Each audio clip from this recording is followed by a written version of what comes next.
हरियाणा चुनाव पर कांग्रेस से जुड़ी एक बड़ी खबर मिल रही है। नारायणगढ़ से राहुल ने एकजुटता का संदेश दिया। हुड्डा और सैलजा का हाथ मिलवाकर एकजुटता का संदेश दिया।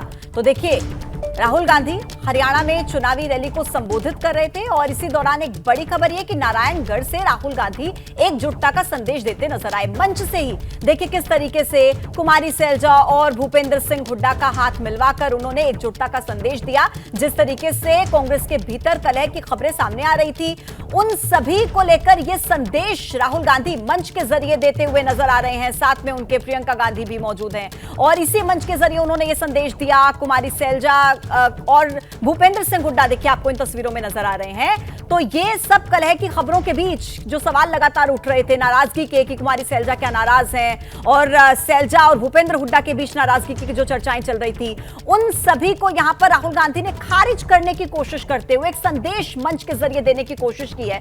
दोनों का हाथ मिलाकर ये कहना चाह रहे हैं राहुल गांधी कि कांग्रेस एकजुट है। तो ये जो संदेश यूनिटी का, एकजुटता का इस मंच के जरिए राहुल गांधी देते हुए नजर आए हैं, राजनीतिक तौर पर इस तस्वीर के मायने बहुत अहम हो जाते हैं। हमारे संवाददाता आशीष इस वक्त हमारे साथ फोन लाइन पर कनेक्ट हैं। आशीष, लगातार खबरों के बीच कि कुमारी सैलजा नाराज हैं, भूपेंद्र सिंह हुड्डा और कुमारी सैलजा के बीच सब कुछ ठीक नहीं है, उसी बीच ये तस्वीर बहुत कुछ कहती है। क्या है इसके राजनीतिक मायने?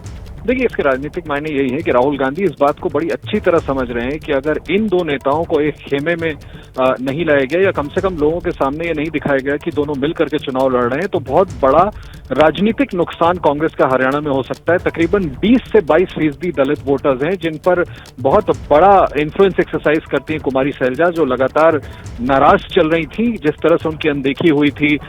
उन्होंने जितने लोगों के लिए टिकट्स मांगे थे वो टिकट्स नहीं दिए गए थे, इसको लेकर वो नाराज थी। वो चाहती थी विधानसभा चुनाव लड़ना, उसके लिए उनको टिकट नहीं दिया गया। आरोप सीधा ये था कि सिर्फ एक हुड्डा कैंप का प्रभुत्व ज्यादा है। एबीपी न्यूज से बात करते हुए भी उन्होंने अपनी इन बातों को सामने रखा था। राहुल गांधी इस बात को अच्छी तरह समझ रहे थे कि जब उनको आखिरी दौर के दौरान प्रचार के समय जो आखिरी के 3-4 दिन बचे हैं, इसमें पदयात्रा उन्होंने आज अपनी बहन प्रियंका गांधी के साथ शुरू किया है। ऐसे में अगर यूनाइटेड फेस नहीं दिखाएंगे तो इसका राजनीतिक नुकसान उठाना पड़ेगा और इसका सीधा फायदा भारतीय जनता पार्टी को पहुंच सकता था।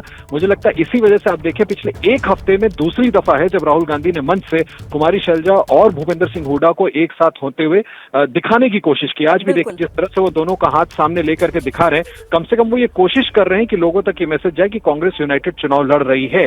अब इसका इंपैक्ट कितना होगा, लोगों को ये बात हजम होगी कि नहीं होगी, ये हमें चुनाव के नतीजों में समझ आएगा। बिल्कुल आशीष, और तस्वीरें भी यही बयां करती हैं और राहुल गांधी जैसा कि आपने भी कहा बहुत अच्छे से इस बात को समझते हैं कि अगर दोनों ही नेताओं में से किसी की भी नाराजगी हुई तो कहीं ना कहीं कांग्रेस को भारी पड़ सकती है। लेकिन अगर ग्राउंड लेवल पर देखा जाए, कहीं ना कहीं कुमारी सैलजा मैनिफेस्टो जब जारी हो रहा होता है तब नजर नहीं आती हैं। अब क्या इस तस्वीर के जरिए बहुत स्ट्रांगली लोग ये भरोसा कर पाएंगे, विश्वास कर पाएंगे कि कांग्रेस एक है और एक साथ होकर ही चुनाव लड़ रही है, या फिर से खेमे में बटी हुई लोगों को नजर आएगी कांग्रेस?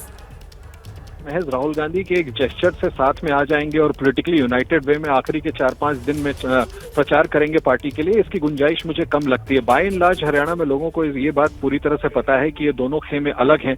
हम पिछले 3-4 महीने से लगातार देखें तो कुमारी सैलजा की यात्रा अलग चल रही थी, भूपेंद्र हुड्डा की यात्रा अलग चल रही थी। राहुल गांधी कोशिश जरूर कर रहे हैं जो कि एक पॉजिटिव मैसेजिंग के लिए चुनाव के एन वक्त, वोटिंग के एन वक्त जरूर राजनीतिक तौर पर एक सकारात्मक कदम हो सकता है, लेकिन दोनों इकट्ठे हो पाएंगे, इस पर बड़ा प्रश्न चिन्ह अभी भी कायम है। एबीपी गंगा, खबर आपकी, जुबान आपकी।